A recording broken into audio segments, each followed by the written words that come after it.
तलासरी तालुक्यातील सूत्रकार पाटीलपाडा येथे रहिवासी श्रीमती योगिता नरेंद्र दयाल यांनी राष्ट्रीय महामार्ग क्रमांक 848 अ वरील नव्यानं करण्यात आलेल्या रस्त्यालगतच्या उंचीमुळे पावसाचे पाणी घरात व शेतात साचून मोठे नुकसान होत असल्याची तक्रार तहसीलदार तलाठी यांच्याकडे लेखी निवेदनाद्वारे केली आहे। निवेदनात नमूद केल्यानुसार राष्ट्रीय महामार्गाचे काम सुरू होण्यापूर्वी पावसाच्या पाण्याचा नैसर्गिक निचरा सुरळीत होत होता।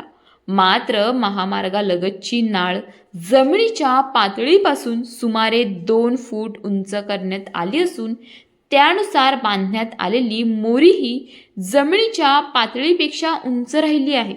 तसेच मोरीची रुंदी साईज अपुरी ठेवल्याने पावसाच्या पाण्याचा निचरा होत नसून पाणी घरात, अंगणात तसेच शेत जमिनीत साचत असल्याचा आरोप करण्यात आला आहे। यामुळे घरातील धान्य, फर्निचर व इतर घरगुती साहित्याचे नुकसान होत असून परिसरात चिखल साचल्याने आरोग्याच्या समस्याही निर्माण होत आहेत। तसेच रस्ता पाण्याखाली जात असल्याने लहान विद्यार्थ्यांना शाळेत जाण्यास अडचणी निर्माण होत असून मोरीच्या अलीकडील भागातील ग्रामस्थांचा संपर्कही तुटत असल्याचे निवेदनात नमूद करण्यात आले आहे।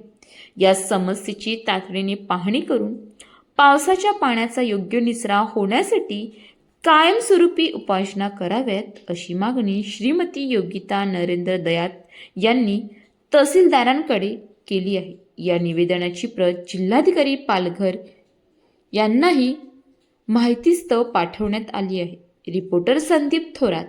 अशाच नवनवीन बातम्या पाहण्यासाठी आपल्या न्यूज इंडिया 9ला शेअर, सबस्क्राईब करा आणि बेल आयकॉन दाबायला विसरू नका।